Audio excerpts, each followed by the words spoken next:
Om Swastiastu, perkenalkan saya Riko. Di sini saya akan membawakan sebuah kisah yang sangat menarik di kalangan umat Hindu, yaitu kisah pemutaran Gunung Mandaragiri.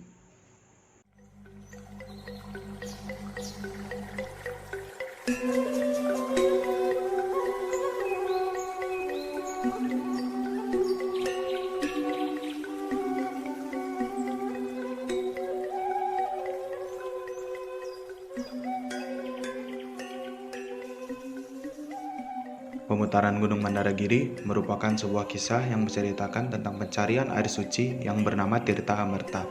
Tirta Amerta ini sangat dicari-cari oleh para dewa dan juga raksasa karena bagi siapapun yang meminumnya akan diberikan berkah berupa keabadian.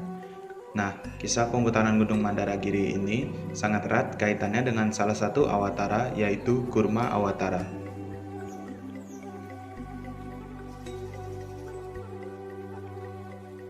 Awatara merupakan inkarnasi dari Tuhan Yang Maha Esa yang turun ke dunia untuk menyelamatkan dunia tersebut dari kejahatan serta untuk menegakkan dharma atau keadilan. Pada kisah pemutaran Gunung Mandaragiri, awatara yang turun dalam kisah ini adalah Kurma Awatara. Kurma Awatara merupakan awatara kedua yang turun ke dunia pada saat zaman Satya Yuga yang mengambil wujud yaitu seekor kura-kura.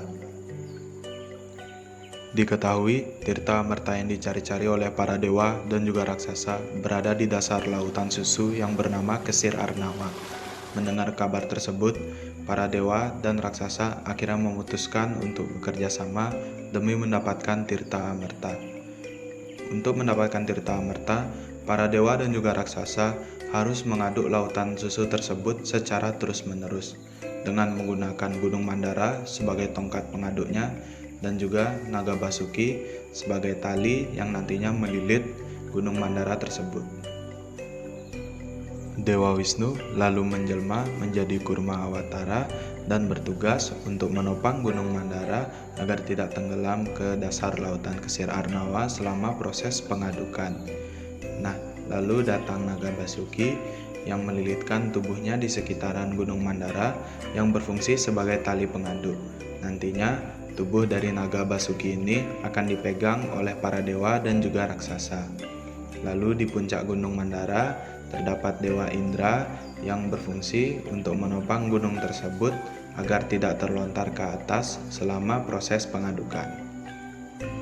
Nah, setelah proses pengadukan berlangsung cukup lama, dari lautan Kesir Arnawa tiba-tiba saja muncul racun mematikan yang disebut dengan racun hala-hala. Racun hala-hala ini merupakan racun yang sangat mematikan yang dapat membunuh semua makhluk. Nah, melihat kejadian tersebut, Dewa Siwa langsung turun tangan dengan cara meminum racun tersebut sehingga tenggorokannya menjadi biru.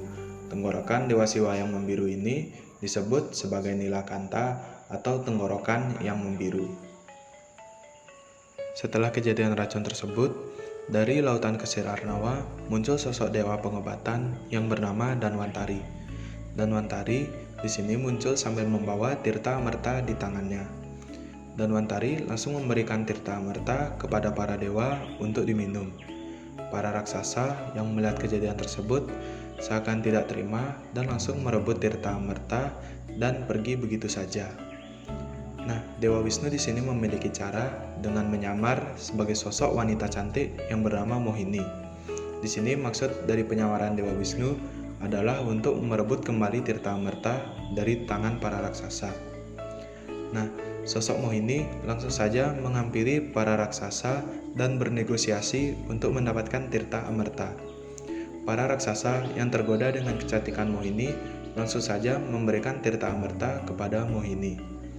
Mohini lalu merubah kembali wujudnya menjadi Dewa Wisnu dan para raksasa menjadi terkejut. Dan terjadilah perang antara para dewa dan juga raksasa untuk merebutkan Tirta Amerta. Peperangan lalu dimenangkan oleh para dewa dan para raksasa harus mengalami kekalahan. Dan akhirnya para dewa berhasil kembali merebut Tirta Amerta dan kembali ke Wisnu Loka. Sementara itu, terdapat seorang raksasa yang selamat dari pertempuran tersebut yang bernama Kalerau. Di Di sini Kalerahu ingin mencoba kembali untuk merebut Tirta Amerta dari tangan para dewa. Kalerahu langsung pergi menuju Wisnu Loka dengan melakukan penyamaran sebagai seorang dewa. Nah, setibanya di Wisnu Loka, penyamaran dari Kalerahu ini diketahui oleh Dewa Aditya dan juga Dewa Chandra. Dewa Aditya dan juga Dewa Chandra lalu melaporkan hal tersebut kepada Dewa Wisnu. Lalu Dewa Wisnu melihat Kalerahu dalam penyamarannya menjadi seorang dewa yang mencoba untuk meminum Tirta Amerta.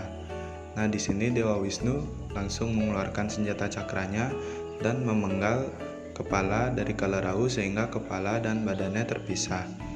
Namun pada saat kejadian ini, Tirta Amerta berhasil menyentuh tenggorokan dari Kalerahu sehingga kepalanya itu masih hidup sementara badannya sudah mati. Melihat hal tersebut, Kalerahu menjadi sangat marah dan bersumpah akan memakan Dewa Aditya dan juga Dewa Chandra pada pertengahan bulan. Dari kejadian ini, lahirlah fenomena alam yang kita sebut sebagai gerhana bulan dan juga gerhana matahari.